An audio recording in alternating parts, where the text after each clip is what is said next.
Antes de começar o vídeo, deixe seu like e inscreva-se no canal. Assim você me ajudará a fazer mais vídeos para vocês. E depois que assistir, comente qual foi o relato que você mais gostou.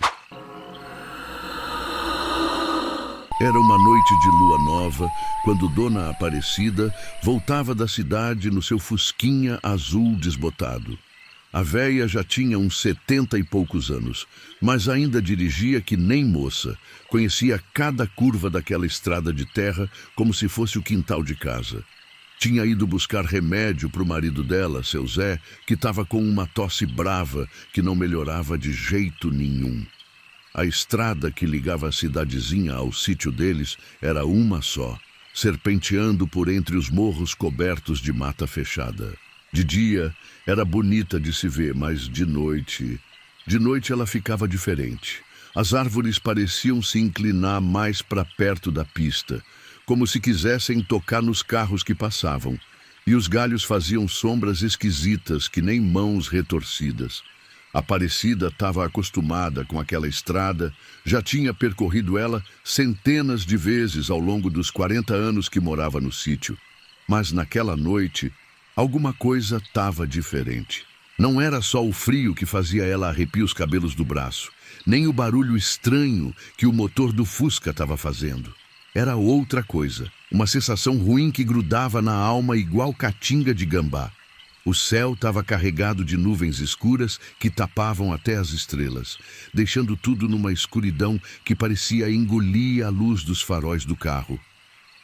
O vento balançava os galhos das árvores com força, fazendo um barulho que lembrava suspiros ou gemidos abafados. De vez em quando, algum bicho atravessava a estrada correndo. Uma raposa, um tatu, um gambá, e os olhinhos deles brilhavam por um segundo antes de sumirem na mata. Quando passou pela ponte velha que cruzava o córrego, ela viu pela primeira vez uma mulher parada na beira da estrada, bem na curva mais fechada que tinha depois da ponte. A figura estava de costas, vestida com um vestido branco que ia até o chão, e o cabelo comprido e preto descia pelas costas feito cortina. Mesmo com o vento forte que balançava tudo ao redor, o cabelo dela não se mexia nem um tiquinho. A Aparecida diminuiu a marcha e acendeu o farol alto para ver melhor. A mulher não se mexeu nem um pouquinho. Estava ali parada que nem estátua, olhando para a mata escura que se estendia dos dois lados da estrada. A véia pensou em parar para oferecer carona. Era assim que se fazia na roça. Ninguém deixava ninguém na mão. Mas alguma coisa no fundo do peito dela gritava para não fazer isso. Havia algo errado com a postura daquela mulher, com o jeito que ela ficava imóvel demais, sem nem balançar com o vento. E por que ela estava ali parada, no meio do nada, numa estrada deserta, vestida de branco como se fosse para uma festa? Aparecida sentiu um frio na barriga e decidiu passar direto. Pelo retrovisor, ela viu que a mulher ainda estava lá, do mesmo jeitinho, sem se mexer nem nada. O coração de Aparecida bateu mais forte. Quem que ficava parado na beira de uma estrada deserta, no meio da madrugada? E por que ela não tinha acenado pedindo carona? Porque nem tinha olhado para o carro que passou. 10 minutos depois, quando já estava relaxando e pensando que tinha sido bobagem dela, Aparecida viu outra vez. A mesma mulher, no mesmo vestido branco, parada na beira da estrada. Só que agora ela estava do outro lado da pista, uns 3 quilômetros para frente de onde tinha visto ela antes. E continuava de costas, olhando para a mata, como se estivesse procurando alguma coisa entre as árvores. O sangue da véia gelou nas veias. Como é que uma pessoa podia andar tão rápido assim a pé? E por que ela estava do outro lado da estrada agora? Não tinha nenhuma trilha ou atalho que cortasse por aquela mata fechada. Aparecida conhecia cada pedaço daquela região e sabia que entre os dois pontos só tinha mata virgem, cheia de espinho e bicho bravo.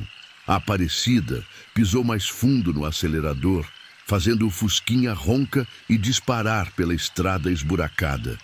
O carro balançava nas lombadas e buracos, mas ela não diminuía a velocidade.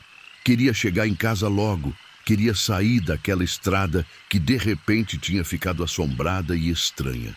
As árvores dos dois lados pareciam ter ficado mais altas e mais fechadas, formando um túnel verde escuro por cima da pista. O vento tinha parado de soprar, e agora só se ouvia o ronco do motor do Fusca e o barulho dos pneus na terra batida. Até os grilos tinham parado de cantar, como se tivessem medo de fazer barulho. Quando chegou na reta que levava ao portão do sítio, viu pela terceira vez. A mulher estava bem na frente do portão agora, de costas para a estrada, olhando para a entrada da propriedade como se estivesse esperando alguma coisa. O vestido branco dela balançava levinho, com uma brisa que a Aparecida não conseguia sentir. Mas ela não se mexia nem um pouquinho. Era como se o corpo dela tivesse grudado no chão. A Aparecida parou o carro uns 50 metros antes do portão, com o motor ligado e o pé no freio. As mãos dela tremiam no volante. Aquilo não estava certo. Não tinha como uma pessoa aparecer em 3 lugares diferentes numa estrada de mais de 15 quilômetros no espaço de poucos minutos. E por que ela estava sempre de costas? Porque nunca mostrava o rosto. O coração da véia batia tão forte que ela podia ouvir o som dele no peito. A boca tinha ficado seca que nem lixa, e as mãos dela suavam frio no volante de plástico rachado do Fusca. Ela queria dar ré e voltar para a cidade, mas ao mesmo tempo não conseguia tirar os olhos da figura parada na frente do portão da casa dela. Foi quando a mulher começou a se virar. O movimento foi lento, como se o pescoço dela tivesse enferrujado ou como se ela não tivesse feito aquele movimento há muito tempo. Primeiro a cabeça, depois os ombros e, por fim, o corpo inteiro. O vestido branco rodou ao redor das pernas dela como se fosse feito de névoa e o cabelo comprido se mexeu como se tivesse vida própria. Quando ela ficou de frente, a Aparecida soltou um grito abafado e pisou fundo no acelerador. A criatura, porque aquilo não era mais uma mulher, não tinha rosto. Onde deveria ter os olhos, o nariz e a boca, só havia uma superfície lisa e branca, como se alguém tivesse passado a mão numa massa de farinha e apagado todos os traços. A pele era branca demais, com uma palidez doentia que brilhava na escuridão como se tivesse luz própria. O vestido, que de longe parecia limpo e alvo, estava manchado de terra vermelha e outras coisas que a Aparecida não queria, nem pensar no que podiam ser. Tinha manchas escuras que pareciam sangue seco, e em alguns lugares o tecido estava rasgado, deixando à mostra mais daquela pele branca e lisa demais. O Fusquinha disparou direto para cima da coisa, mas quando chegou no ponto onde ela estava, não tinha mais nada lá. A Aparecida atravessou o portão numa velocidade perigosa, derrubando 2 tábuas da porteira, e só parou quando chegou na varanda de casa, com os pneus derrapando na terra do terreiro e levantando uma nuvem de poeira. Seu Zé saiu para ver o que estava acontecendo, preocupado com o barulho e com a velocidade que ela tinha chegado. Encontrou a mulher tremendo que nem vara verde, agarrada no volante e repetindo que tinha visto uma coisa na estrada. Os olhos dela estavam arregalados de medo e ela não conseguia parar de tremer. Ele ajudou ela a sair do carro e entrar em casa, fazendo perguntas que ela não conseguia responder direito. A Aparecida só repetia que tinha visto uma mulher sem rosto, uma coisa que não era gente, que tinha aparecido em 3 lugares diferentes na mesma noite. Seu Zé fez um chá de erva cidreira bem forte e colocou ela para sentar na cozinha, perto do fogão a lenha que ainda estava morno. Durante 3 dias, a Aparecida não quis sair de casa. Dizia que estava com medo de encontrar com aquela coisa outra vez. Ficava olhando pela janela para a estrada como se esperasse ver a figura de branco aparecer a qualquer momento. À noite, ela não conseguia dormir direito, acordando toda hora, achando que tinha ouvido passos no terreiro ou que tinha visto uma sombra branca passando pela janela. Seu Zé achava que tinha sido cansaço e a vista cansada dela pregando peça, mas não insistiu muito. Conhecia a mulher há mais de 40 anos e sabia quando ela estava falando sério. Além disso, ele mesmo tinha notado que alguma coisa estava diferente naquelas noites. Os cachorros ficavam inquietos, latindo para sombras, e as galinhas se recusavam a sair do poleiro mesmo durante o dia. Os vizinhos mais próximos também tinham comentado coisas estranhas. Seu Joaquim, que morava na fazenda do lado, disse que as vacas dele tinham ficado agitadas sem motivo, se juntando num canto do pasto e mugindo baixinho a noite toda. Dona Conceição, que morava do outro lado da estrada, contou que tinha ouvido um choro de mulher vindo da mata. Mas quando foi ver, não tinha ninguém lá. Na quarta noite, o remédio de seu Zé acabou. A tosse dele tinha piorado muito, e ele estava com febre alta que não baixava com chá nem com compressa fria. Aparecida não teve escolha. Tinha que ir na cidade buscar mais remédio, e dessa vez não podia esperar até o dia seguinte. O marido estava muito mal, precisava do medicamento com urgência. Ela pediu para o seu Zé ir junto, mas ele estava muito fraco para aguentar a viagem. Mal conseguia levantar da cama, que dirá ficar balançando no Fusca por aquela estrada esburacada. Então, ela decidiu que ia sozinha mesmo, mas ia fazer tudo bem rápido. Ia direto na farmácia, comprava o remédio e voltava, sem parar para nada. Saiu de casa quando já era quase meia-noite, dirigindo devagar e rezando baixinho. Tinha levado 1/3 no pescoço e uma garrafinha de água benta que guardava na gaveta da cozinha. Passou pela ponte sem ver nada de estranho. A estrada estava vazia e silenciosa, só o barulho do motor do Fusca ecoando entre os morros. A lua continuava escondida atrás das nuvens, e o céu estava de um preto fechado que fazia os faróis do carro parecerem 2 velas pequenas, tentando iluminar um salão imenso. O vento tinha voltado à sopra, balançando as árvores e fazendo barulhos estranhos que pareciam vozes sussurrando. Por um momento ela pensou que tinha sido mesmo coisa da cabeça dela. Talvez o cansaço e a preocupação com o marido tivessem feito ela ver coisas que não existiam. Talvez aquela mulher de branco fosse só uma sombra, uma ilusão de ótica causada pelo farol do carro nas árvores. Foi na volta que aconteceu. A mulher, ou a coisa que parecia uma mulher, estava parada bem no meio da pista dessa vez, de frente para a Aparecida. O vestido branco dela brilhava sob a luz dos faróis como se fosse feito de lua líquida. E aquele rosto, aquela superfície lisa e vazia, onde deveria ter feições humanas. Parecia pulsar como se tivesse algo se mexendo por baixo da pele. Aparecida pisou no freio com tanta força que o carro derrapou na terra solta, fazendo uma curva perigosa antes de parar. O Fusquinha parou a poucos metros da criatura, com o motor roncando baixinho e os faróis iluminando aquela figura impossível. As duas ficaram se encarando, por uns segundos que pareceram horas. De perto, Aparecida podia ver que a coisa era ainda mais terrível do que ela lembrava. A pele branca não era natural, era a cor de osso velho, de cal misturada com cinza, e onde deveria ter o rosto, a superfície não era completamente lisa. Tinha pequenas ondulações, como se algo tivesse tentado formar feições ali e não tivesse conseguido terminar o trabalho. Então, a coisa começou a andar na direção do carro. Os passos dela não faziam barulho nenhum, como se ela estivesse flutuando alguns centímetros acima do chão. A cada passo, o vestido branco parecia ficar mais sujo, manchado com substâncias escuras que a Aparecida não conseguia identificar.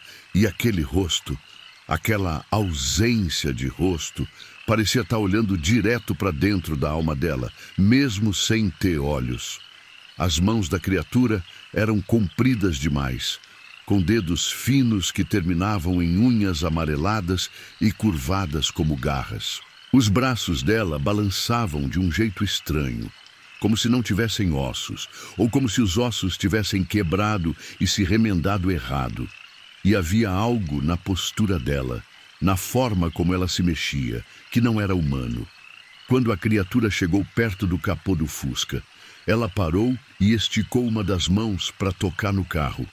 A mão era branca demais, com dedos longos demais, e quando ela encostou no metal, Aparecida ouviu um chiado, como ferro quente sendo mergulhado na água fria. O cheiro de metal queimado entrou no carro, junto com outro cheiro que ela não conseguia identificar. Algo doce e enjoativo, como flores podres. O motor do Fusquinha começou a falhar, tossindo e engasgando como se tivesse engolido água. A criatura mantinha a mão no capô, e a cada segundo o motor ficava mais fraco. As luzes do painel começaram a piscar, e o rádio ligou sozinho, passando estática barulhenta misturada com sons que pareciam vozes distorcidas. Então, o motor morreu completamente, na escuridão total, só iluminada pelos raios fracos da lua que apareciam entre as nuvens. Aparecida conseguiu ver que a coisa tinha se mexido para a lateral do carro. Agora ela estava do lado da janela do motorista, com aquela face lisa pressionada contra o vidro. A véia podia sentir o hálito frio da criatura embaçando o vidro, mesmo sem ela ter boca para respirar. O hálito deixava uma marca estranha no vidro. Não era só vapor d'água, mas uma substância oleosa que escorria em gotas lentas. E dentro daquelas gotas, Aparecida jurava que conseguia ver pequenas formas se mexendo, como bichinhos microscópicos nadando em água suja. Foi quando Aparecida ouviu o som. Era um gemido baixo, como se viesse de muito longe, mas ao mesmo tempo parecia estar vindo de dentro do próprio carro. Um som de sofrimento e desespero que gelava o sangue nas veias e fazia os ossos doer só de ouvir. A criatura estava tentando dizer alguma coisa, mas sem boca, sem cordas vocais. O som saía distorcido e assombrado. O gemido subia e descia de tom, às vezes parecendo palavras quase formadas, às vezes virando um uivo animal que fazia os cabelos da nuca de Aparecida se arrepiarem. Era como se a coisa tivesse uma dor infinita guardada dentro dela, uma angústia que não cabia no mundo dos vivos e que transborrava em sons que não deviam existir. De repente, a coisa bateu na janela. Uma pancada forte que fez o vidro trincar numa teia de rachaduras. Depois outra e mais outra. As mãos dela deixavam marcas brancas no vidro, como se fossem feitas de gelo ou cal. A cada pancada, mais rachaduras apareciam, e Aparecida sabia que em pouco tempo o vidro ia quebrar completamente. Ela tentou dar partida no carro, girando a chave no contato com o desespero, mas o motor só fazia um ruído fraco e morria outra vez.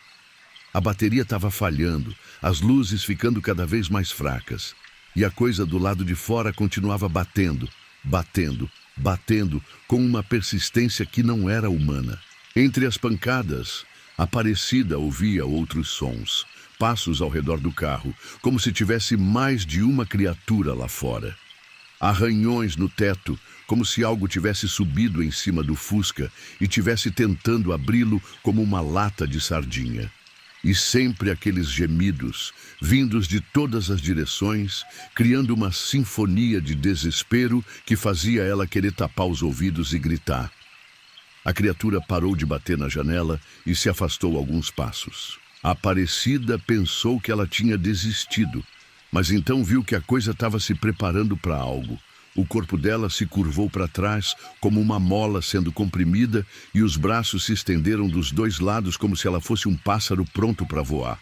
Quando ela se endireitou, soltou um grito que não era de gente. O som rasgou a noite como uma lâmina afiada cortando seda. Era um grito de pura agonia, de desespero absoluto, de uma dor que ia além da morte. Os passarinhos que dormiam nas árvores saíram voando em pânico, batendo as asas desesperadamente na escuridão. Em algum lugar na mata, um bicho grosso fugiu quebrando galhos e derrubando árvores pequenas.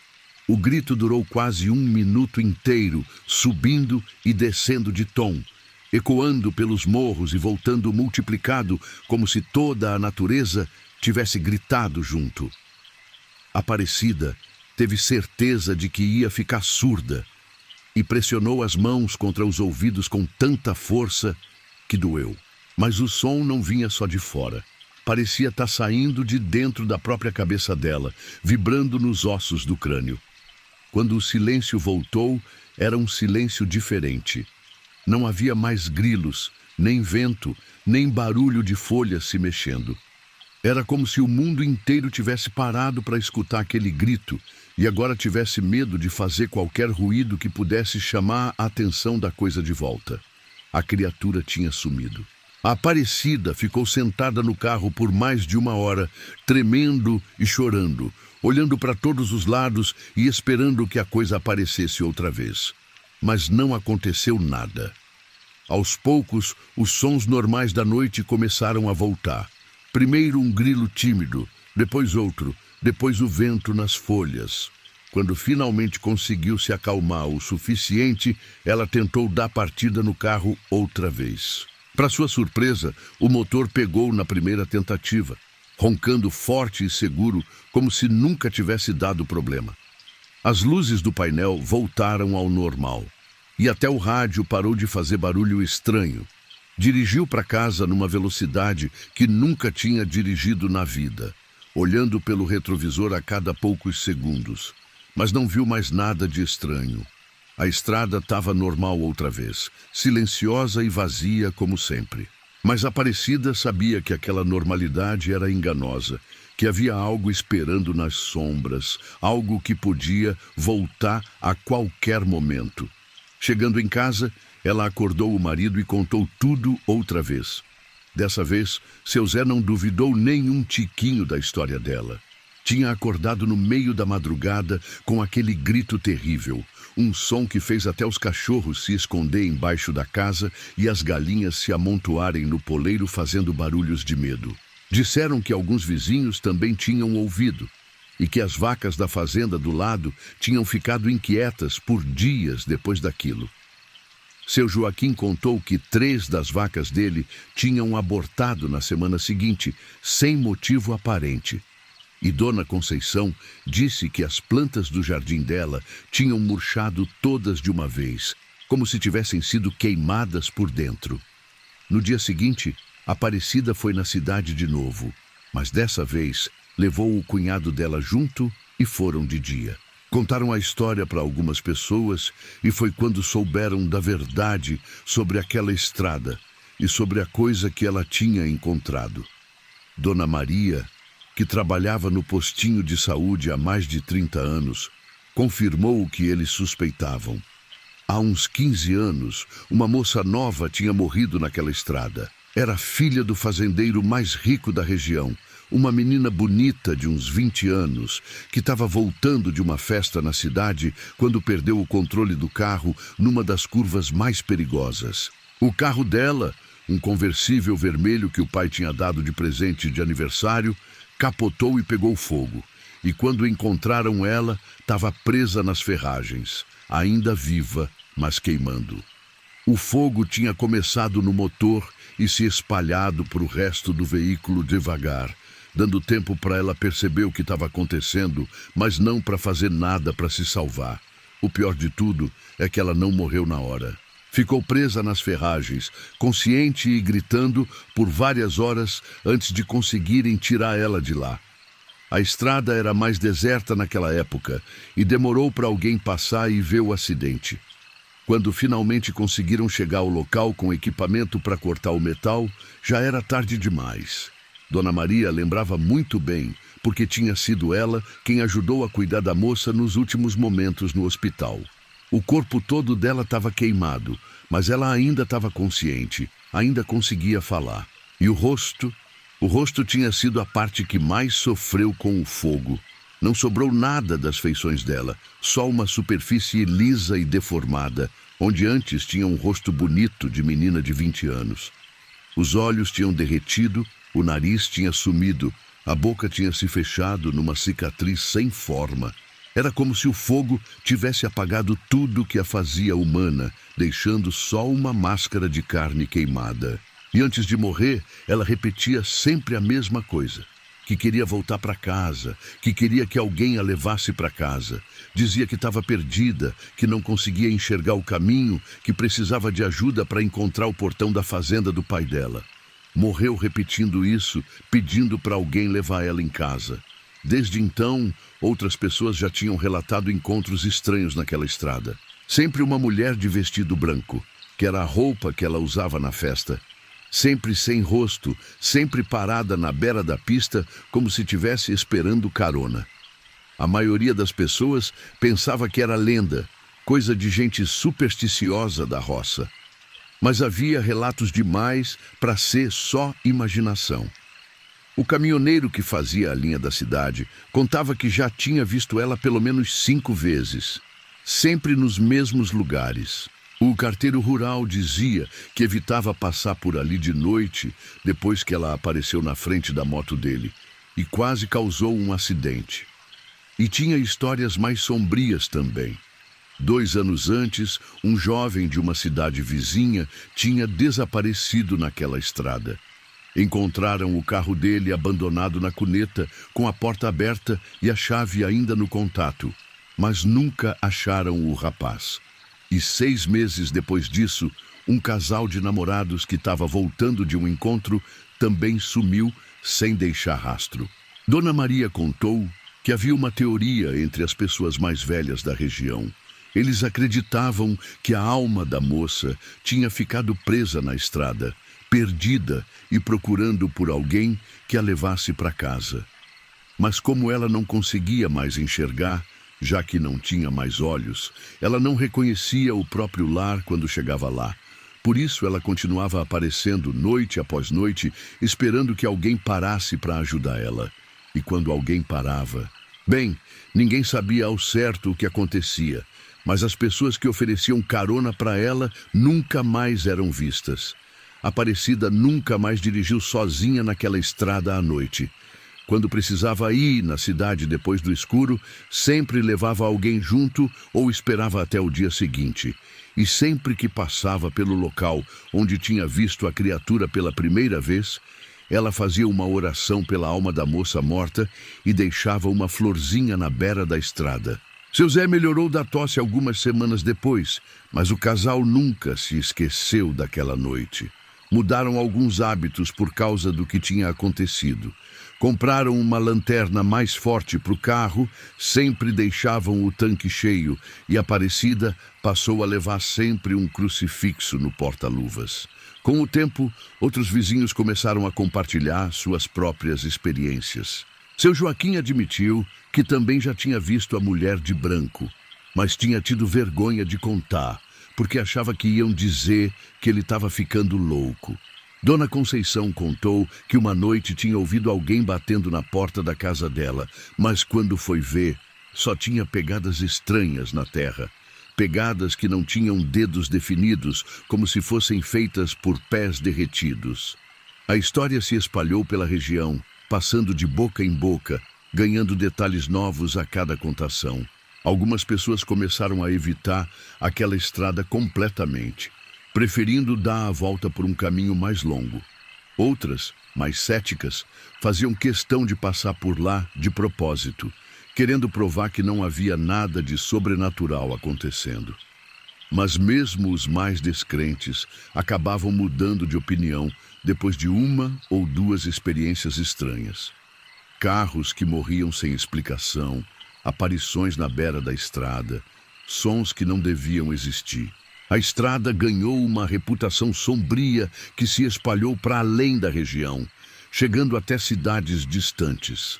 Aparecida, por sua vez, nunca mais foi a mesma depois daquela noite.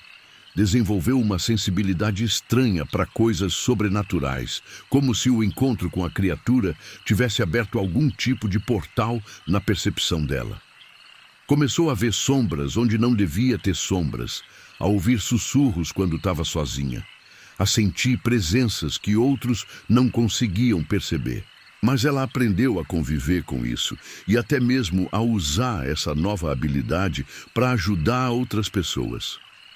Quando alguém na região começava a relatar experiências estranhas, era para ela que vinham pedir conselho.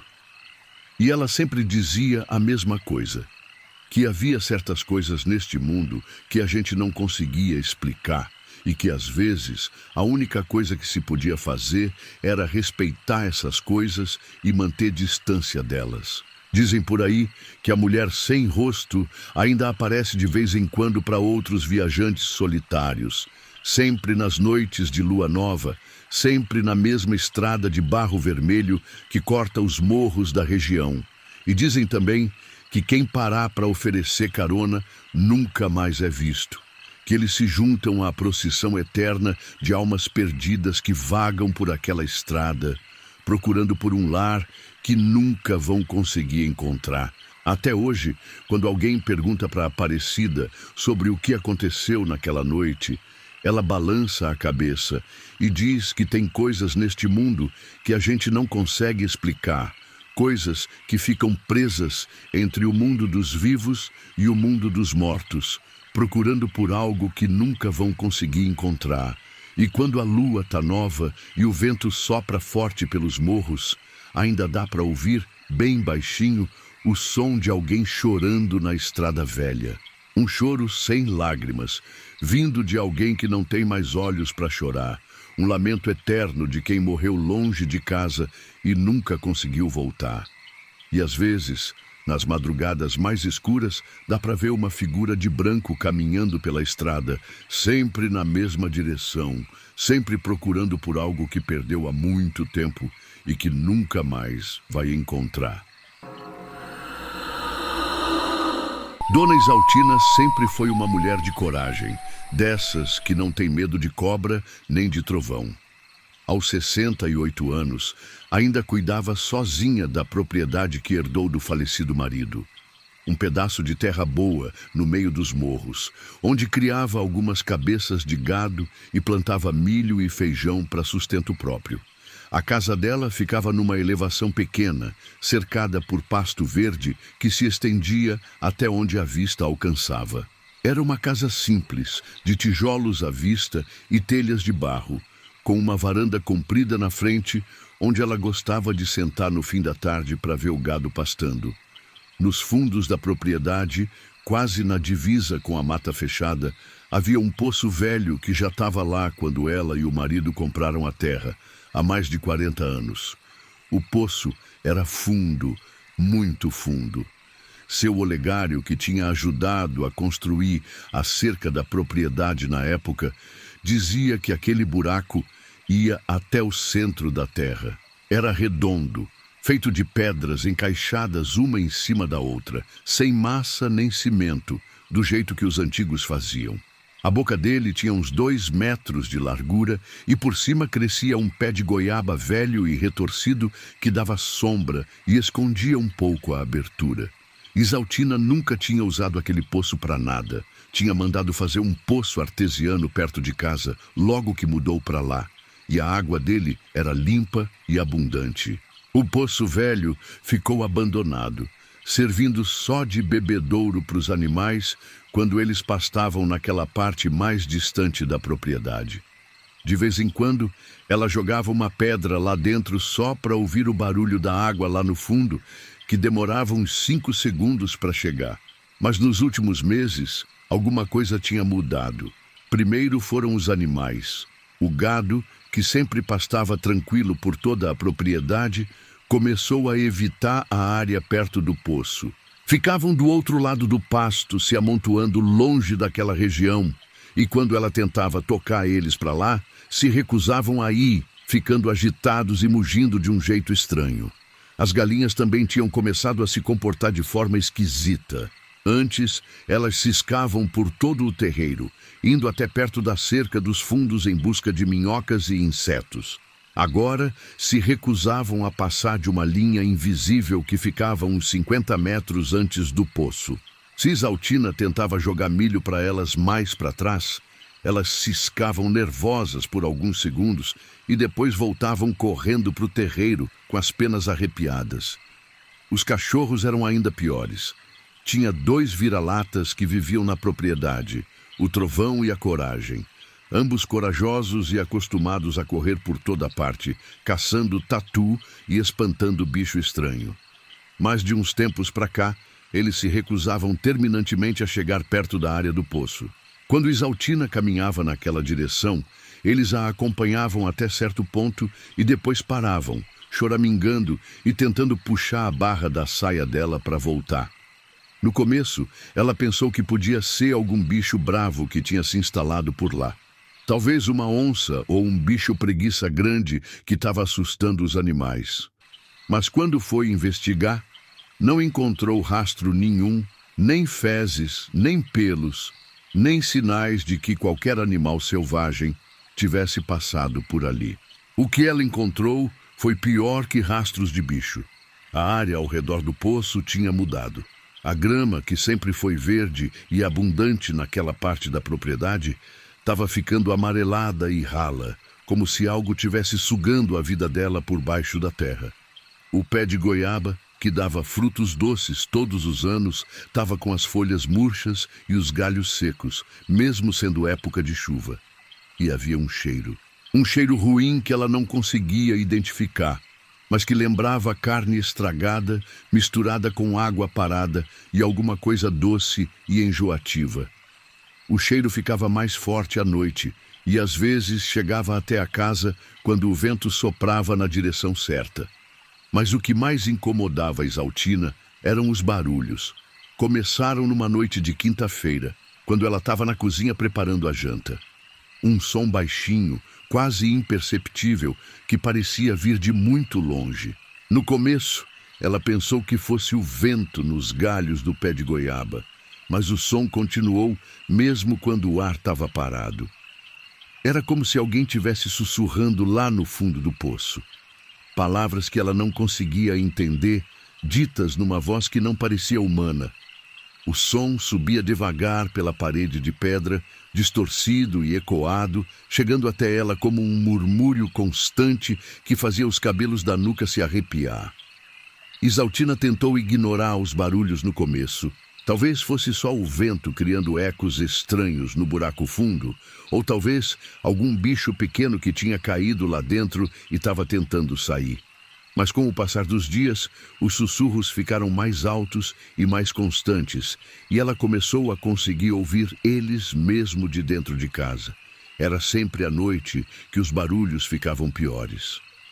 Durante o dia, o poço permanecia em silêncio, mas quando o sol se punha e a escuridão começava a tomar conta dos morros, os sussurros voltavam.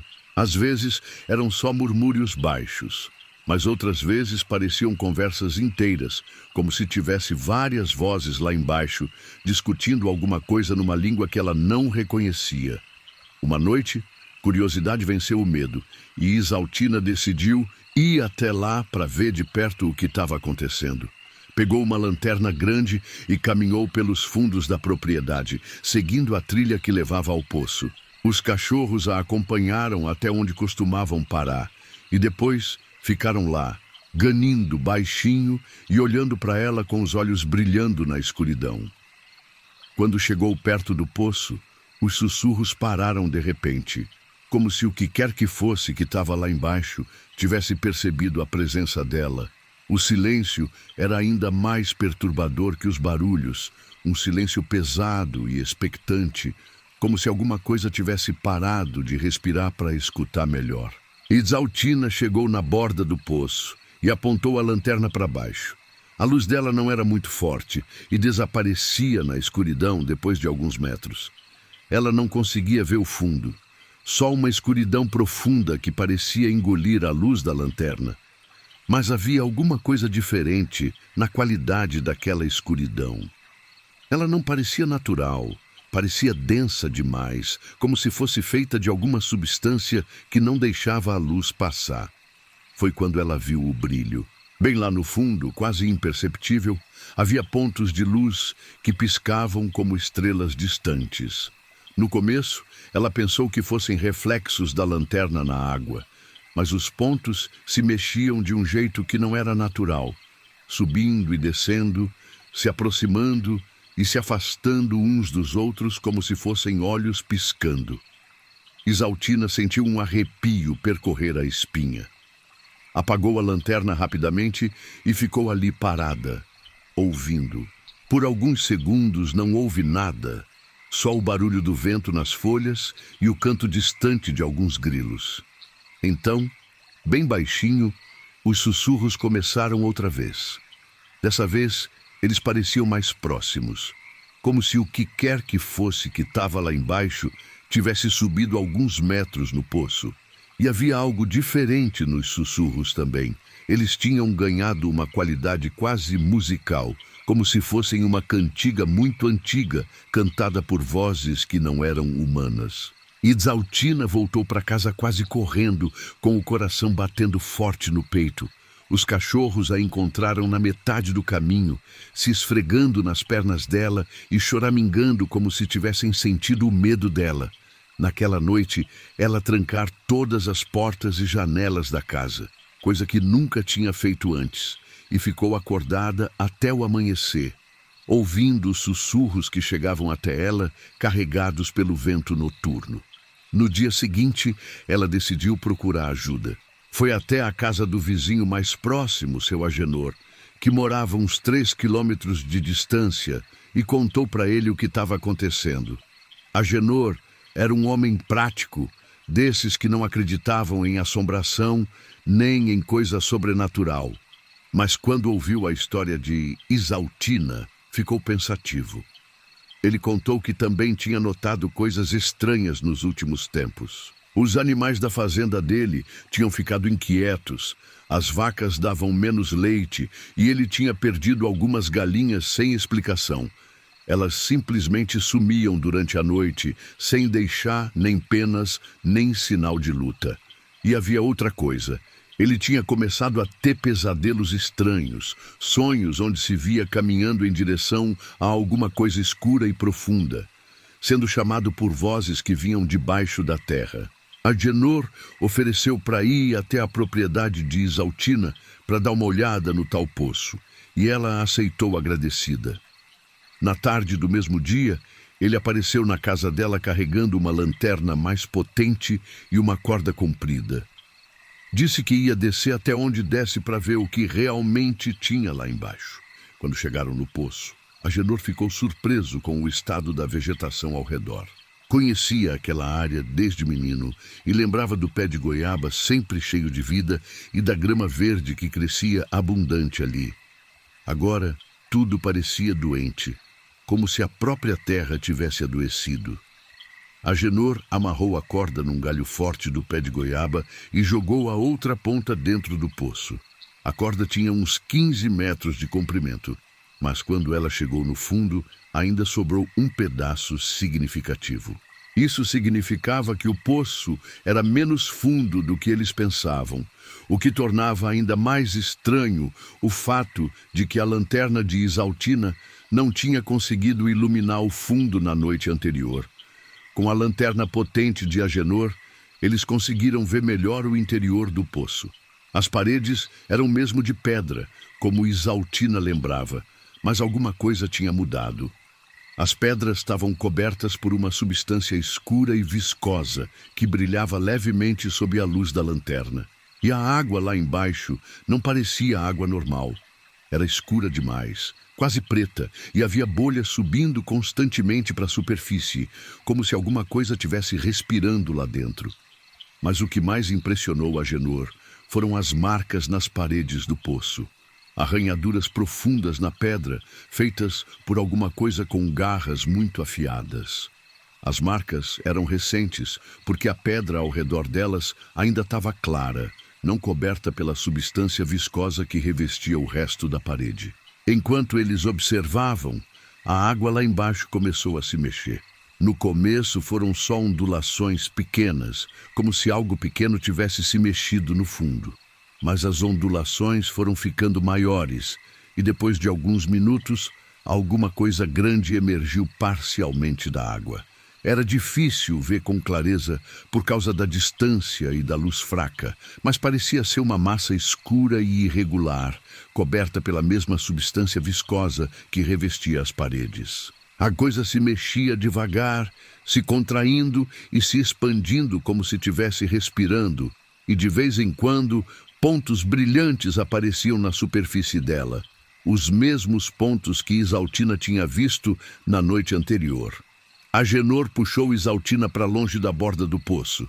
Nunca tinha visto nada parecido na vida e não queria ficar ali para descobrir o que aquela coisa era capaz de fazer. Os dois voltaram para a casa de Isaltina em silêncio, cada um perdido nos próprios pensamentos. Naquela noite, os sussurros ficaram mais altos que nunca.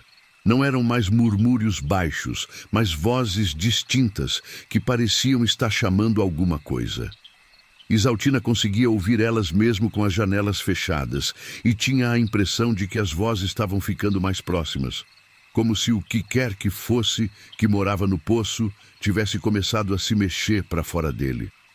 Os cachorros passaram a noite toda inquietos, latindo para a direção dos fundos da propriedade e se recusando a sair de perto da casa.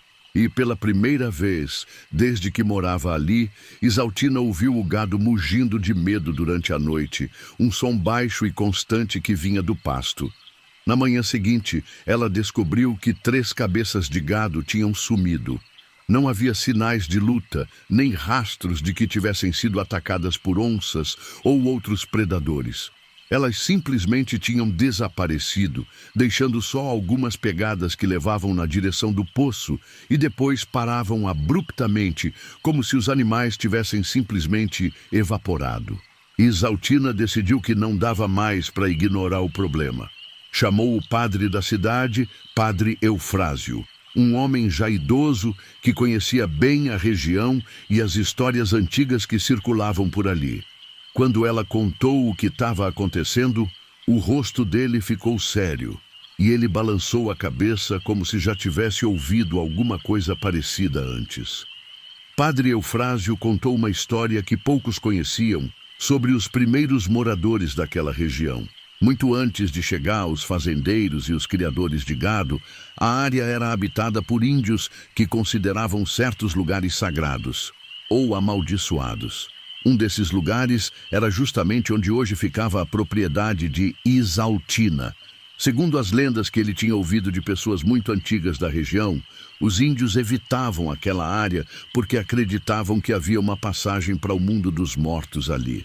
Eles diziam que nas noites sem lua, espíritos malignos subiam debaixo da terra e levavam embora quem se aproximasse do local.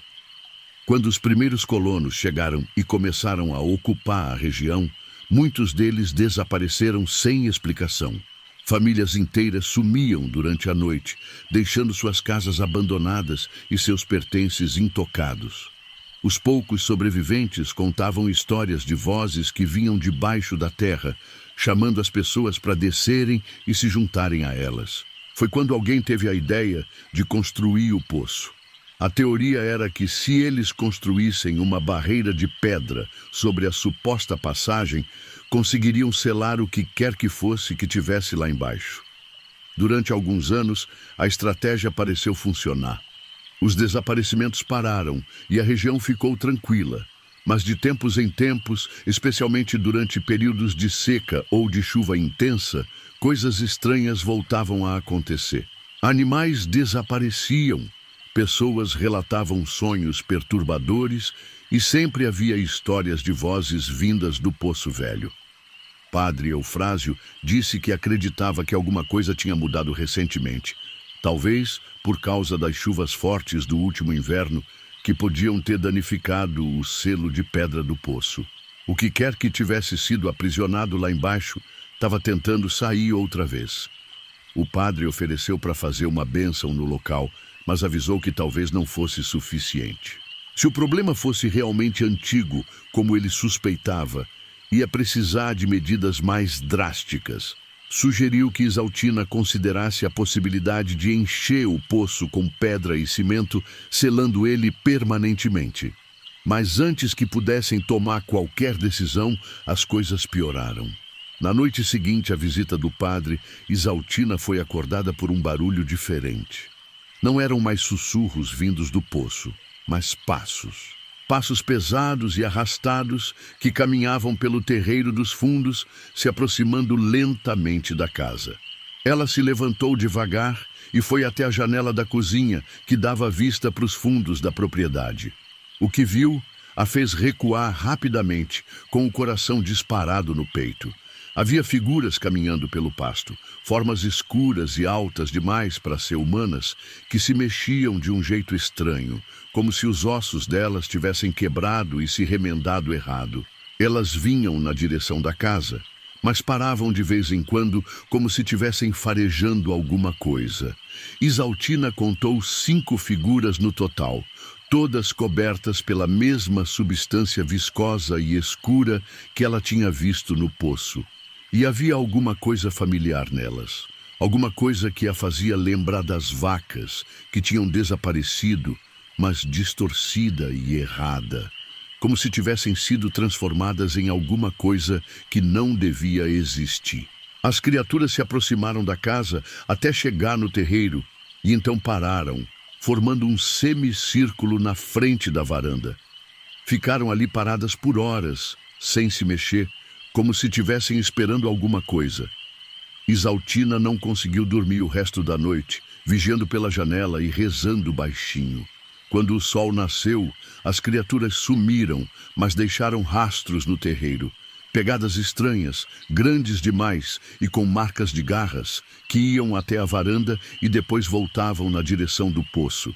E havia um cheiro ruim no ar, o mesmo cheiro de carne estragada e alguma coisa doce que ela sentia vindo do poço. Isaltina não aguentou mais. Pegou o que pôde carregar, fechou a casa e foi para a cidade, para a casa de uma sobrinha. Disse que ia ficar lá até arranjar uma solução para o problema, ou até decidir se ia vender a propriedade e mudar para longe dali.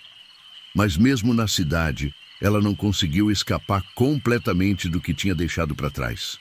Todas as noites sonhava com o poço, com as vozes sussurrando seu nome e chamando ela para voltar. E às vezes acordava no meio da noite com a sensação de que alguma coisa tinha tocado nela, deixando sua pele pegajosa com uma substância que ela não conseguia lavar completamente. Uma semana depois, Agenor apareceu na cidade procurando por ela. Estava pálido e abalado e contou que coisas estranhas tinham começado a acontecer na propriedade dele também. Animais continuavam desaparecendo, mas agora era pior. Ele tinha encontrado alguns deles, ou o que sobrou deles, espalhados pelo pasto. Tinham sido mortos de uma forma que ele nunca tinha visto, como se tivessem sido dissolvidos por dentro e depois remontados errado. E à noite ele via figuras caminhando entre seus animais, figuras que se pareciam com as vacas e cavalos que tinham desaparecido, mas que se mexiam de um jeito que gado nenhum se mexia. Elas pareciam estar se multiplicando, e ele tinha medo de que em pouco tempo tivessem tomado conta de toda a região. Padre Eufrásio organizou uma expedição para voltar à propriedade de Isaltina e tentar resolver o problema de uma vez por todas.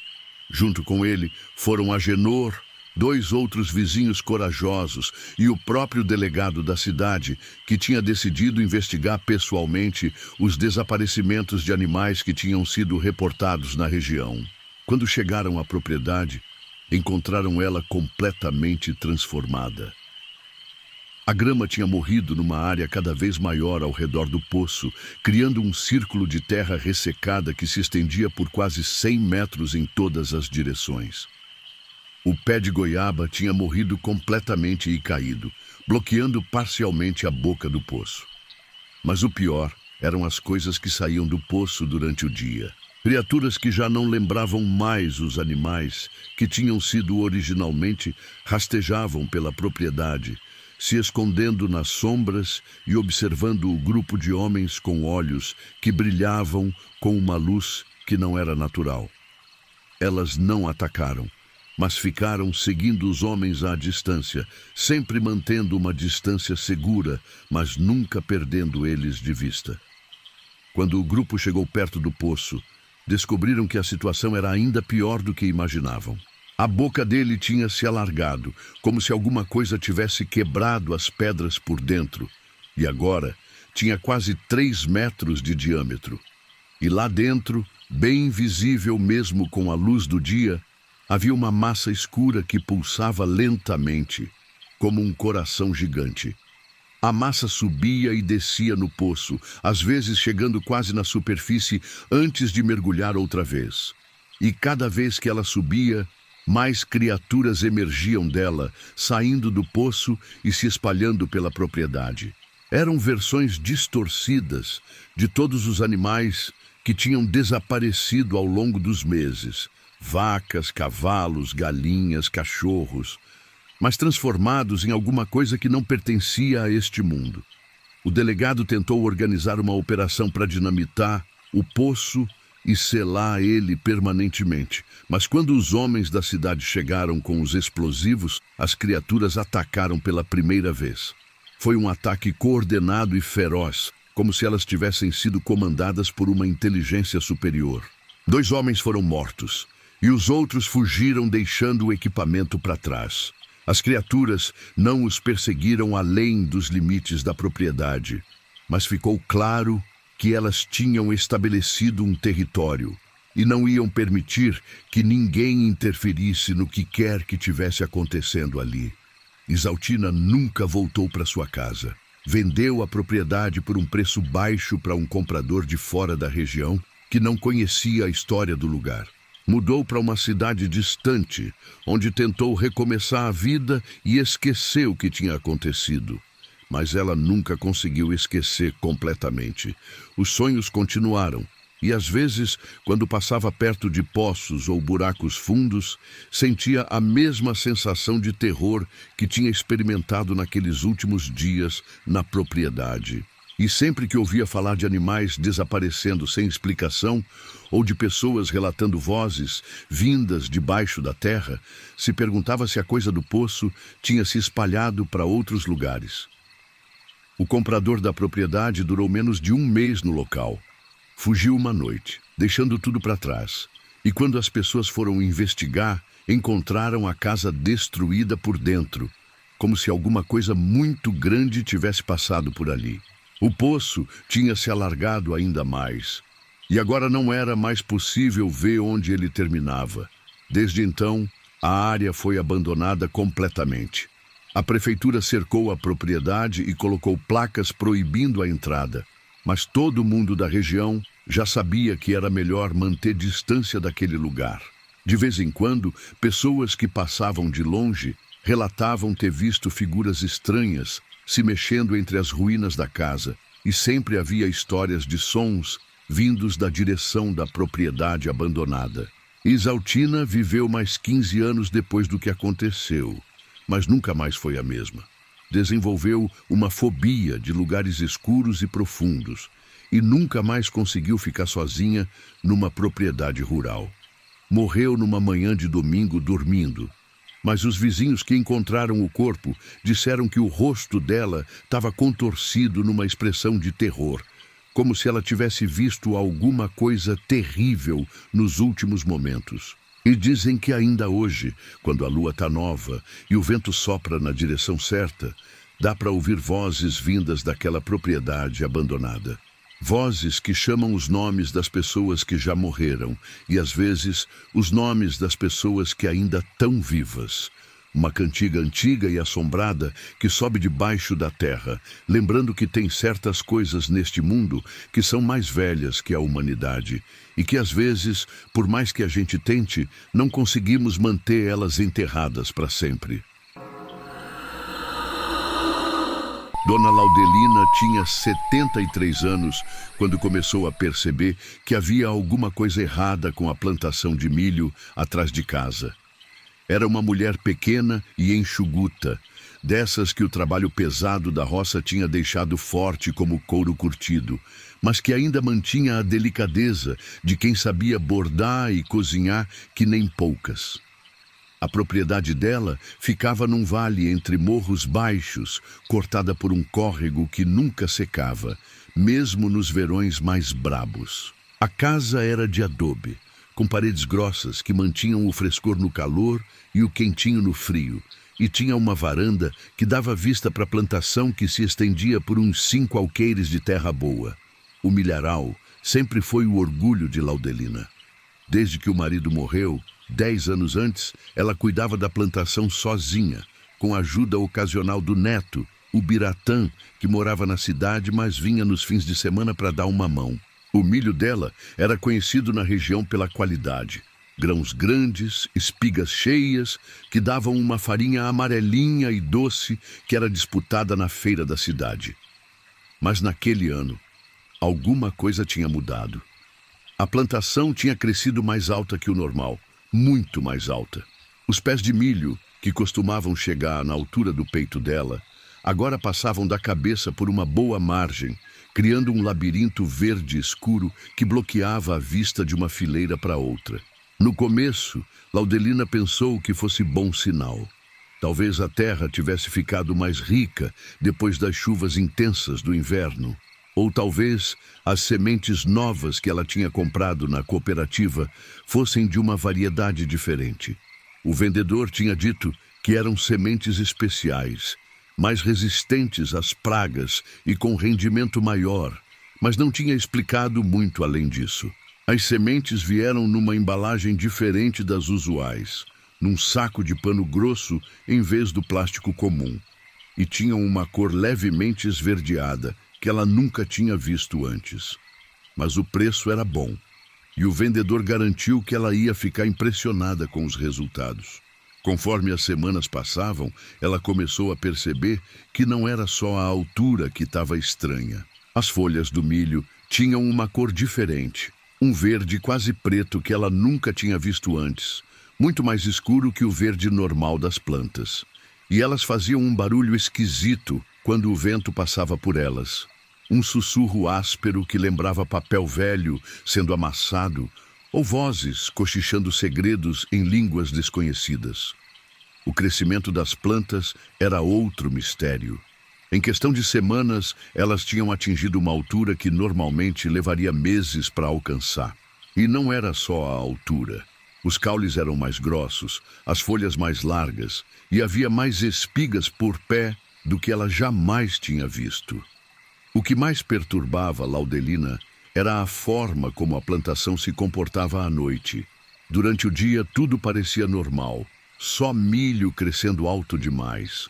Mas quando o sol se punha e a escuridão começava a tomar conta do vale, ela jurava que conseguia ver movimento entre as fileiras, como se alguma coisa grande tivesse caminhando devagar pelo meio da plantação.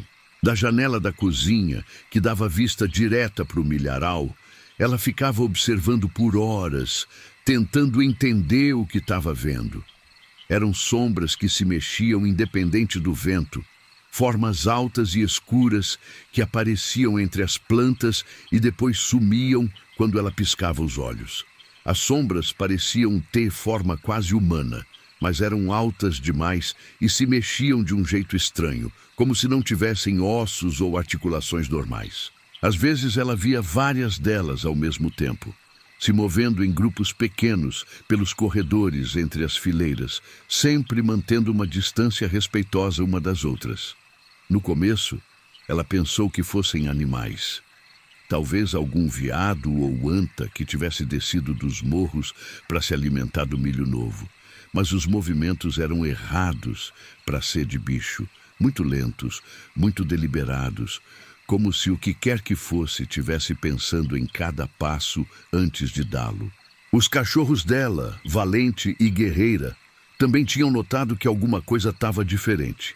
Antes, eles corriam livremente pela propriedade, incluindo pelo meio da plantação quando saíam para caçar tatu ou cutia. Agora, se recusavam terminantemente a entrar no milharal, mesmo durante o dia. Ficavam na beira da plantação, ganindo baixinho e com os pelos eriçados, como se sentissem algum perigo que ela não conseguia perceber. Valente, que sempre foi o mais corajoso dos dois, chegava até a rosnar baixinho quando olhava na direção da plantação, como se visse alguma coisa ameaçadora entre as plantas. E Guerreira, que costumava dormir no terreiro, tinha começado a passar as noites toda embaixo da varanda, sempre de olho na direção do milharal. Os outros animais da propriedade também estavam se comportando de forma estranha. As galinhas, que antes ciscavam por toda parte em busca de insetos e sementes, agora se recusavam a chegar perto da plantação. Elas se amontoavam do outro lado do terreiro, sempre juntas, como se tivessem medo de se separar. As 2 vacas que Laudelina criava para leite também tinham mudado de comportamento. Antes pastavam tranquilas por toda a propriedade, mas agora evitavam a área perto do milharal, preferindo ficar no pasto mais distante, mesmo quando a grama ali estava menos verde e menos abundante. Uma manhã, Laudelina decidiu investigar pessoalmente. Pegou uma foice e entrou no milharal para ver se conseguia descobrir o que estava assustando os animais. As plantas estavam mesmo muito altas, criando corredores estreitos entre as fileiras onde mal passava a luz do sol. O ar lá dentro era diferente também. Mais denso, mais úmido, com um cheiro doce e enjoativo que lembrava flores murchas misturadas com terra molhada. O cheiro era mais forte do que ela esperava, quase insuportável em alguns pontos. Parecia vir debaixo da terra, como se alguma coisa tivesse enterrada ali embaixo e tivesse apodrecendo lentamente. Ela tentou identificar a origem do cheiro, mas ele parecia vir de toda parte ao mesmo tempo. Quando chegou no meio da plantação, ela encontrou alguma coisa que a fez parar de seco. Havia uma clareira circular no meio do milharal, um espaço de uns 10 metros de diâmetro onde nada crescia. A terra ali estava preta e ressecada, como se tivesse sido queimada, mas não havia sinal de fogo nem cinzas. E no centro da clareira havia pegadas enormes, muito maiores que as de qualquer animal que ela conhecia. Tinham forma quase humana, mas com dedos longos demais e marcas de garras afiadas. E havia muitas delas, formando trilhas que saíam da clareira e se espalhavam por toda a plantação, sempre seguindo as fileiras de milho. As pegadas eram profundas, marcadas na terra dura como se tivessem sido feitas por alguma coisa muito pesada. E havia alguma coisa estranha na forma delas. Pareciam humanas, mas os dedos eram alongados de uma forma que não era natural. E havia marcas extras que sugeriam que o que quer que as tivesse feito tinha mais dedos que o normal. Laudelina sentiu um arrepio percorrer a espinha. Aquelas pegadas não eram de bicho nenhum que existisse na região. E pela profundidade das marcas na terra, o que quer que as tivesse feito era pesado, muito pesado. Ela seguiu uma das trilhas de pegadas, curiosa, apesar do medo que começava a crescer no peito. A trilha serpentava entre as plantas, às vezes parando abruptamente, como se a criatura tivesse parado para observar alguma coisa, às vezes se dividindo em 2 ou 3 direções diferentes. As plantas ao longo da trilha pareciam diferentes das outras. Eram ainda mais altas e mais escuras, e as folhas tinham uma textura estranha, quase cerosa, que brilhava levemente, mesmo na pouca luz que filtrava através da copa densa do milharal.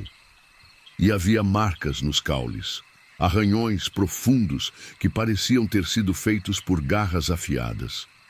Foi quando ela percebeu que não estava sozinha no milharal. Havia alguma coisa se mexendo, algumas fileiras à frente dela, alguma coisa alta que roçava nas folhas mais altas do milho. Laudelina parou e ficou escutando. O som era rítmico, como passos, mas muito lentos e pesados. E de vez em quando ela ouvia outros barulhos, um sussurro baixo, como se alguma coisa estivesse respirando pesado e um som de folhas sendo esmagadas. O som da respiração era particularmente perturbador. Era um ruído áspero e irregular, como se a criatura tivesse dificuldade para respirar, ou como se ela estivesse tentando respirar através de alguma coisa que bloqueava as vias respiratórias. E às vezes o som parava completamente, como se a coisa tivesse prendido a respiração para escutar melhor. O medo tomou conta dela, Sem fazer barulho, Laudelina começou a voltar na direção da casa, seguindo a trilha que tinha feito quando entrou. Mas conforme ela caminhava, tinha a impressão de que a coisa lá na frente tinha percebido a presença dela e estava começando a se mexer na mesma direção. Os passos ficaram mais rápidos e agora ela conseguia ouvir claramente que havia alguma coisa grande se aproximando. As plantas balançavam violentamente à frente dela, como se fossem empurradas por um corpo imenso que se movia com pressa crescente. E havia outros sons também, ruídos que lembravam galhos quebrando e folhas sendo rasgadas. Laudelina largou a foice e começou a correr. Correu o mais rápido que conseguiu pelos corredores estreitos entre as plantas, tropeçando nas raízes e se arranhando nos talos ásperos do milho. Atrás dela, o barulho ficava cada vez mais alto. Não só passos agora, mas também um som que lembrava respiração pesada, misturada com alguma coisa que podia ser gemidos ou resmungos. O milharal parecia ter ficado maior enquanto ela corria, com corredores que se estendiam muito mais do que ela lembrava e curvas que não deviam existir. Várias vezes ela teve certeza de que estava correndo na direção certa, só para descobrir que tinha chegado numa parte da plantação que não reconhecia. As plantas também pareciam estar tentando atrapalhar ela. Galhos baixos que ela não lembrava de ter visto antes apareciam no caminho, tentando tripé ela. Folhas que antes estavam altas, agora pendiam baixas, criando obstáculos que a forçavam a diminuir a velocidade. Quando finalmente conseguiu sair do milharal, ela se virou para olhar para trás. Por alguns segundos não viu nada, além das plantas balançando no vento. Então, bem no limite entre a plantação e o terreiro da casa, ela viu uma sombra. Era uma sombra enorme, muito mais alta que qualquer pessoa, que se mexia lentamente entre as últimas fileiras de milho. A forma dela era estranha. Às vezes parecia humana, às vezes parecia de animal, como se não conseguisse decidir o que queria ser. E havia alguma coisa na postura dela, na forma como ela se movia, que era profundamente errada. A sombra tinha braços longos demais, que balançavam soltos dos lados do corpo, e a cabeça era de um tamanho desproporcional ao resto da figura. Ela se mexia com movimentos descoordenados, como se não tivesse controle total sobre o próprio corpo, ou como se tivesse aprendido a andar há pouco tempo. A sombra ficou ali por alguns minutos, como se estivesse observando Laudelina. Depois, lentamente, se afastou e desapareceu no meio da plantação. Mas Laudelina teve a impressão de que ela não tinha ido embora, apenas tinha se escondido, esperando o momento certo para aparecer outra vez. Naquela noite, ela não conseguiu dormir. Ficou na cozinha, olhando pela janela para a plantação, e várias vezes viu movimento entre as plantas. Sombras que se mexiam de um lado para o outro, como se tivesse alguma coisa patrulhando o milharal, mantendo guarda sobre alguma coisa preciosa. As sombras eram múltiplas agora, não só uma como ela tinha visto durante o dia. Havia pelo menos 3 ou 4 figuras diferentes se movendo entre as plantas, todas com aquela forma estranha e desproporcional. Às vezes, elas se aproximavam umas das outras, como se estivessem comunicando, e depois se separavam outra vez, cada uma indo numa direção diferente. Os cachorros passaram a noite toda inquietos, rosnando baixinho na direção da plantação e se recusando a sair da varanda. Valente chegou a latir algumas vezes, mas eram latidos abafados, como se ele tivesse medo de fazer muito barulho e chamar a atenção das coisas que se mexiam no milharal. E por volta da meia-noite, Laudelina começou a ouvir outros barulhos vindos do milharal. Não eram só os sussurros das folhas no vento, mas sons que pareciam conversas. Vozes baixas e roucas que falavam numa língua que ela não reconhecia, misturadas com outros barulhos que ela não conseguia identificar. Às vezes parecia que havia risadas baixas e desagradáveis que faziam os cabelos da nuca se arrepiar. As vozes tinham uma qualidade estranha, como se viessem de gargantas que não eram humanas. Eram roucas e distorcidas, com tons que subiam e desciam de formas que não pareciam naturais. E havia múltiplas vozes falando ao mesmo tempo, criando uma cacofonia de sons que era ao mesmo tempo hipnotizante e aterrorizante. De vez em quando, Laudelina tinha a impressão de ouvir palavras em português misturadas com a língua estranha. Palavras como fome, crescer e espalhar, pronunciadas de forma distorcida, mas ainda reconhecíveis. E uma vez, ela jurou ter ouvido alguém sussurrando o nome dela. Na manhã seguinte, Laudelina decidiu procurar ajuda. Foi até a casa do vizinho mais próximo, seu Anísio, que morava do outro lado do córrego, e contou para ele o que estava acontecendo. Anísio era um homem cético, que não acreditava em histórias de assombração, mas quando ouviu o relato de Laudelina, ficou preocupado. Ele disse que também tinha notado coisas estranhas nos últimos tempos. Os animais da propriedade dele tinham ficado agitados sem motivo aparente, se recusando a pastar na parte do terreno que fazia divisa com a plantação de Laudelina. E durante a noite, ele tinha ouvido barulhos vindos da direção do milharal, sons que não conseguia explicar. Anísio contou que na semana anterior, uma das vacas dele tinha desaparecido. Ele tinha procurado por toda a propriedade e não tinha encontrado nem rastro dela. Não havia sinais de que ela tivesse sido atacada por onça ou outros predadores, e ela não podia ter saído da propriedade porque todas as cercas estavam intactas. E havia outra coisa que ele não tinha contado para ninguém. Na noite em que a vaca desapareceu, ele tinha ouvido um mugido estranho vindo da direção da plantação de Laudelina. Não era um mugido normal de vaca, mas alguma coisa distorcida e errada, como se fosse uma imitação mal feita do som que uma vaca faz. Anísio ofereceu para ir até a propriedade dela para dar uma olhada pessoal no que estava acontecendo.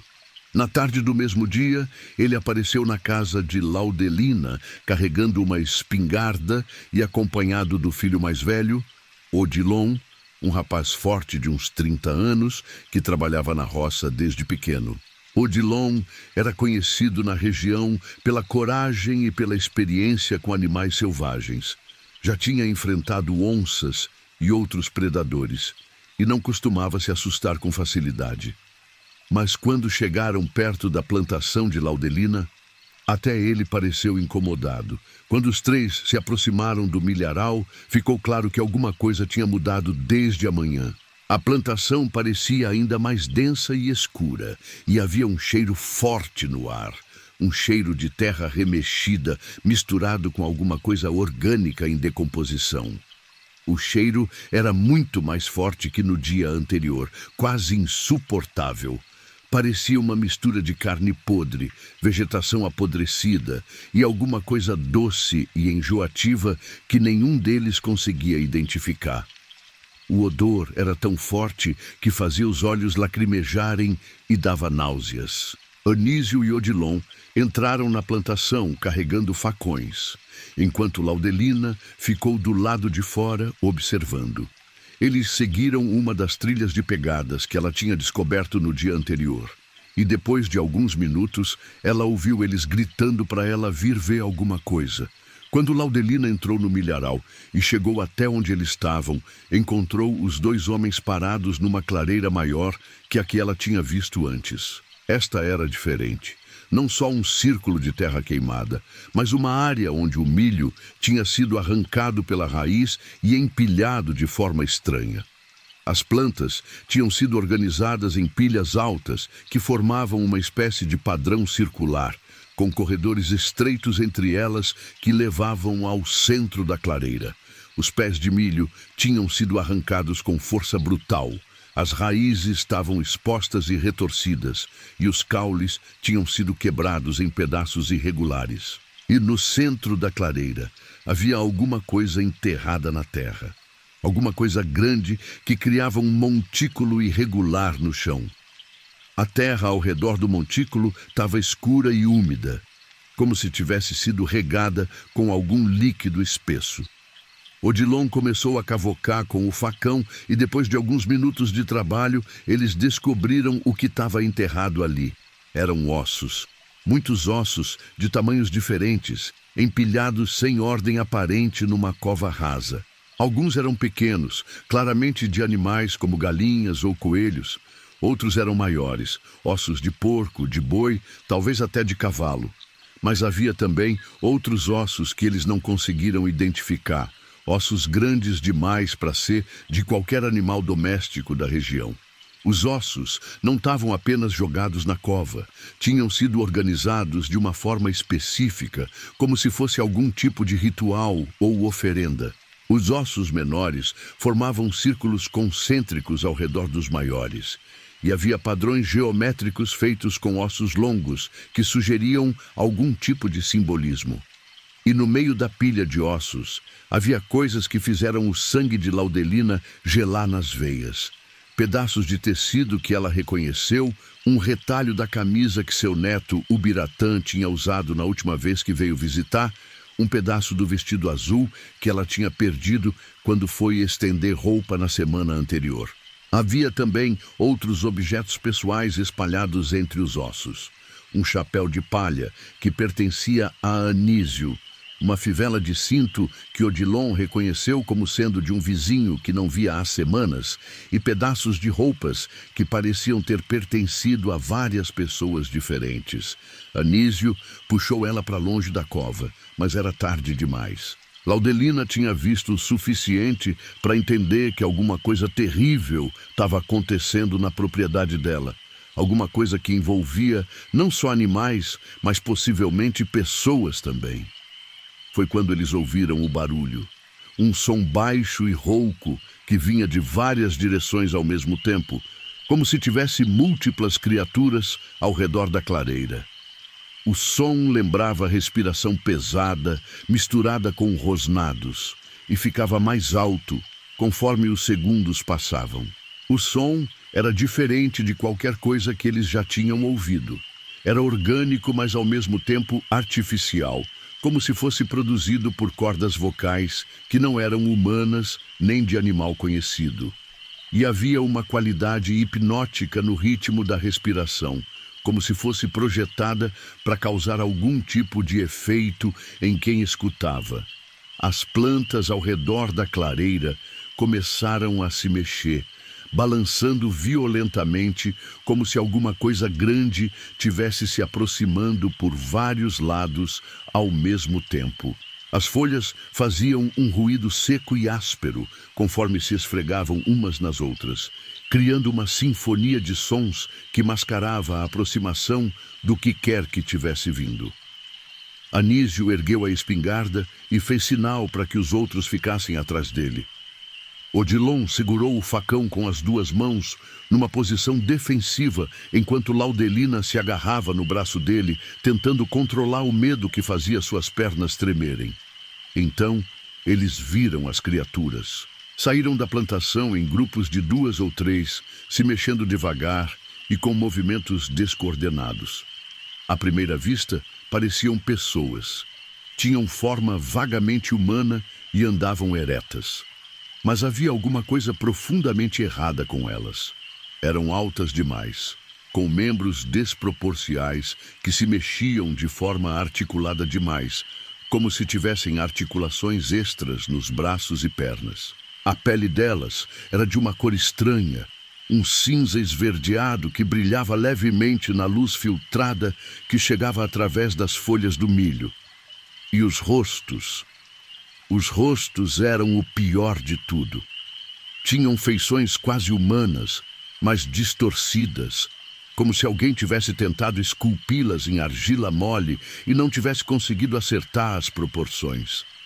Os olhos eram grandes demais e completamente pretos, sem pupila nem íris visível.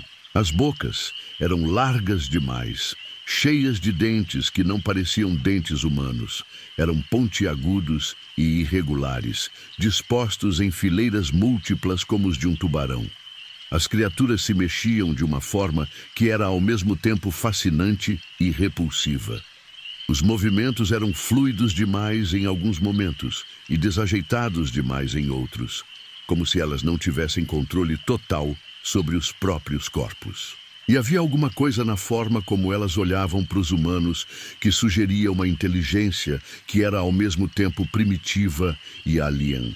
Anísio disparou a espingarda contra a criatura mais próxima. O tiro acertou ela no peito, mas em vez de cair, ela apenas cambaleou para trás e continuou se aproximando, com um buraco escuro no lugar onde a bala tinha acertado. Não saiu sangue, apenas uma substância escura e viscosa que escorreu lentamente pela pele acinzentada. A substância que saiu da ferida tinha uma consistência estranha, mais espessa que sangue normal. E tinha um cheiro que lembrava vegetação podre misturada com metal oxidado. E conforme escorria pelo corpo da criatura, parecia ter vida própria, se mexendo de forma independente da gravidade. As outras criaturas não reagiram ao tiro, continuaram se aproximando em círculo, fechando o cerco ao redor dos 3 humanos. E agora, elas tinham começado a fazer barulho, não palavras, mas sons que lembravam tentativas de comunicação, como se estivessem tentando imitar a fala humana sem entender como ela funcionava. Os sons eram perturbadores, uma mistura de grunhidos, assobios e tentativas distorcidas de formar palavras.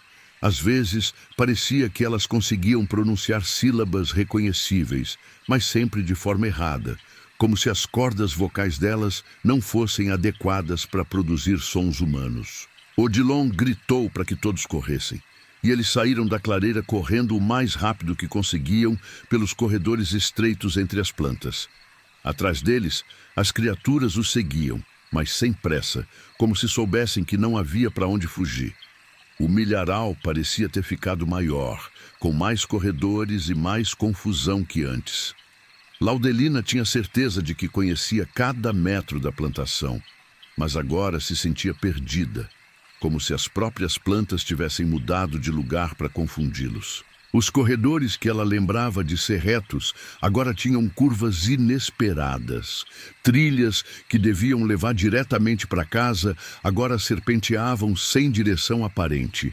E sempre que eles pensavam que tinham encontrado a saída, descobriam que tinham chegado numa parte ainda mais profunda da plantação. As criaturas continuavam seguindo eles, sempre mantendo uma distância constante, como se estivessem brincando com eles. De vez em quando, uma delas aparecia numa trilha lateral, forçando o grupo a mudar de direção.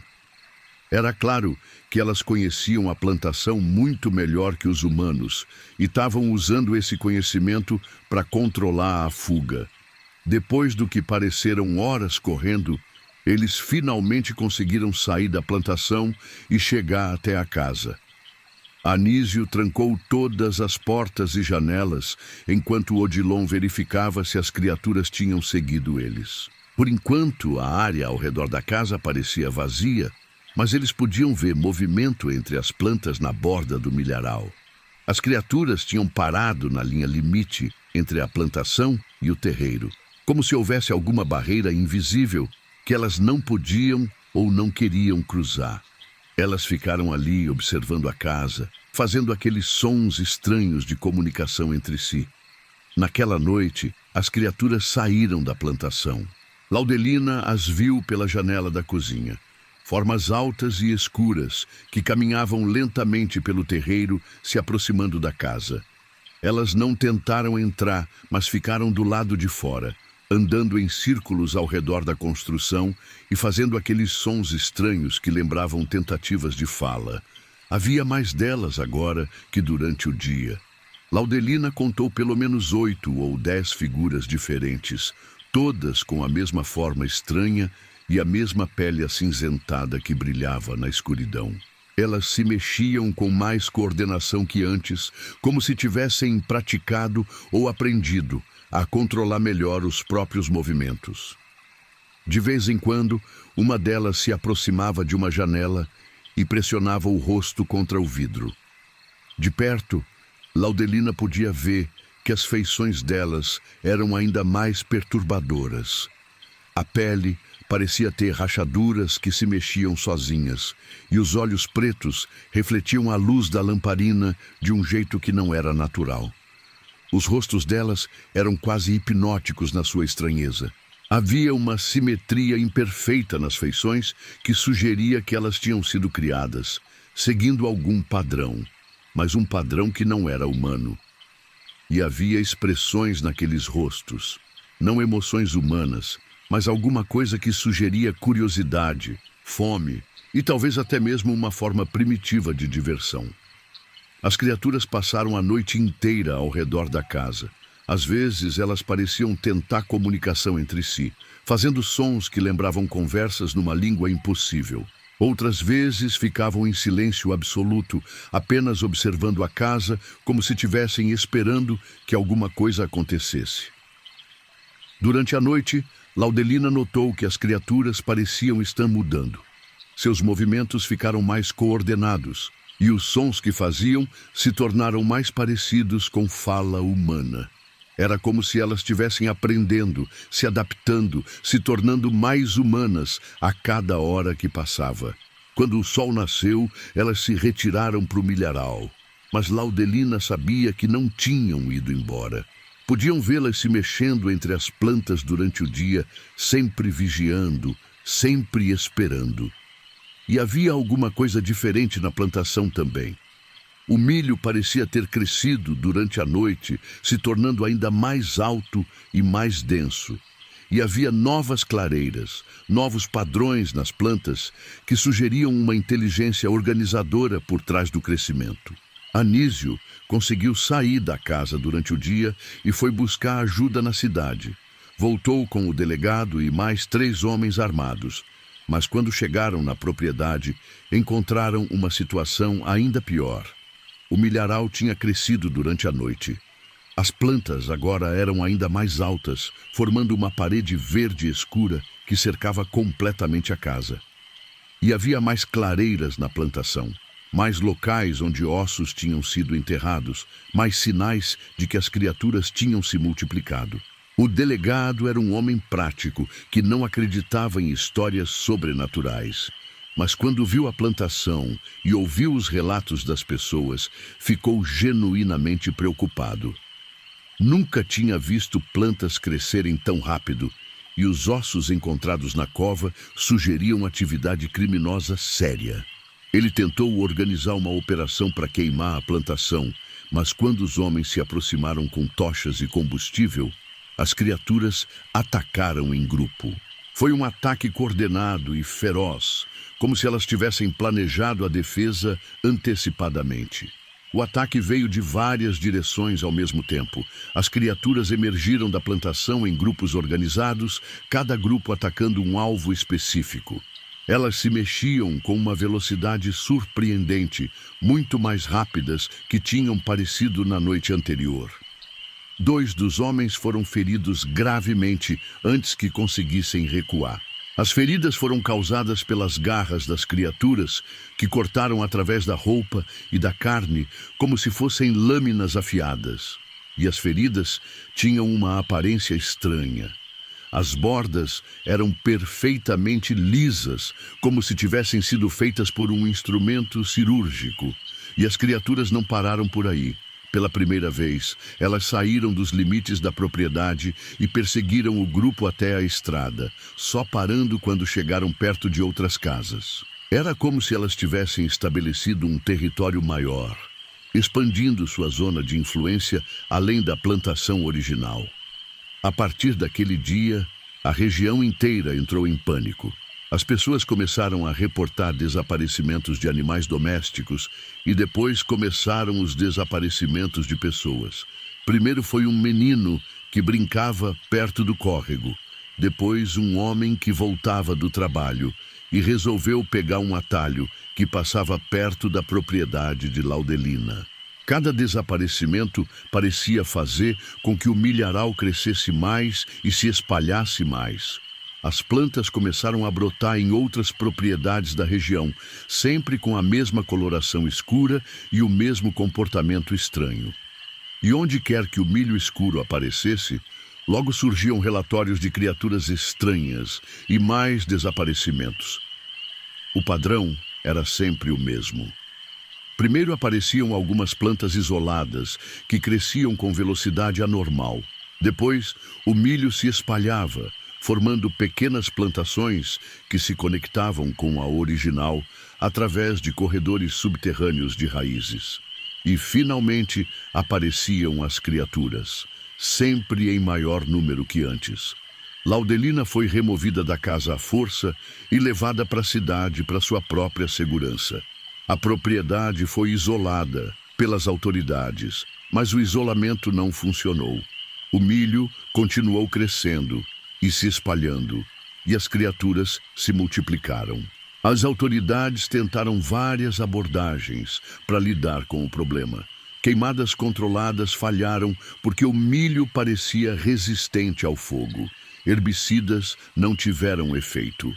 E tentativas de cortar as plantas manualmente resultaram em mais ataques das criaturas, que pareciam ficar mais agressivas a cada interferência. Dentro de 6 meses, toda a região tinha que ser evacuada. O milharal tinha tomado conta de um território de vários quilômetros quadrados, e as criaturas tinham estabelecido uma presença permanente na área. Tentativas de queimar ou destruir a plantação falharam. As plantas pareciam resistentes ao fogo, e qualquer dano causado durante o dia era reparado durante a noite. Cientistas foram chamados para estudar o fenômeno, mas suas expedições resultaram em mais desaparecimentos. Os poucos que conseguiram voltar trouxeram relatórios perturbadores sobre uma forma de vida que parecia ser parte vegetal, parte animal, e que demonstrava uma inteligência coletiva que estava além da compreensão humana. Laudelina nunca conseguiu se recuperar completamente do que tinha acontecido. Passou os últimos anos de vida numa casa de repouso na cidade, sempre falando sobre a plantação que tinha criado vida própria e as criaturas que tinham nascido dela. A maioria das pessoas pensava que ela tinha ficado senil, mas algumas enfermeiras mais atentas notavam que ela sempre sabia, com dias de antecedência, quando alguma notícia ruim ia chegar da região evacuada. E as notícias ruins continuavam chegando. Expedições científicas que desapareciam sem deixar rastro. Soldados enviados para investigar a área que voltavam mudados, falando em línguas estranhas e se comportando de formas que não eram humanas. Relatórios de aviação que descreviam a região como uma massa verde escura que pulsava como se tivesse vida própria. Os poucos relatórios que conseguiram sair da zona evacuada descreviam uma realidade que parecia saída de um pesadelo. O milharal tinha se tornado uma entidade única e gigantesca, com as plantas funcionando como neurônios numa mente coletiva. E as criaturas não eram invasores, mas produtos da própria plantação, criadas para servir como seus olhos, ouvidos e mãos no mundo físico. Com o tempo, as autoridades pararam de tentar resolver o problema e simplesmente cercaram a área numa zona de exclusão permanente. Mas pessoas que vivem nos limites dessa zona relatam que, nas noites sem lua, ainda podem ouvir sons vindos do interior da região abandonada. Não são sons de plantas ou de vento, mas vozes que chamam nomes de pessoas que desapareceram há anos, e às vezes nomes de pessoas que ainda estão vivas. E dizem que o milharal continua crescendo, lentamente, mas constantemente, se espalhando além da zona de exclusão numa velocidade imperceptível, mas imparável. Uma plantação que não obedece às leis da natureza, habitada por criaturas que não deviam existir, criando um reino vegetal, onde a fronteira entre vida e morte, entre humano e não humano, foi completamente apagada. Relatórios não oficiais sugerem que plantas similares começaram a aparecer em outras regiões do país, sempre crescendo com a mesma velocidade anormal e sempre acompanhadas por desaparecimentos inexplicáveis. Como se as sementes originais qualquer que tenha sido sua origem, tivessem sido espalhadas propositalmente por alguém ou alguma coisa que tinha planos muito maiores que uma simples plantação de milho. Laudelina morreu numa manhã chuvosa de inverno, mas antes de morrer, disse para a enfermeira que cuidava dela que podia ouvir as criaturas chamando o nome dela, convidando ela para voltar para casa, para voltar para o milharal que um dia foi seu orgulho e que agora era o berço de alguma coisa que estava além da compreensão humana. E suas últimas palavras foram sobre as sementes que ela tinha plantado, e como ela não sabia que estava plantando muito mais que milho, estava plantando uma nova forma de vida que um dia ia herdar a terra.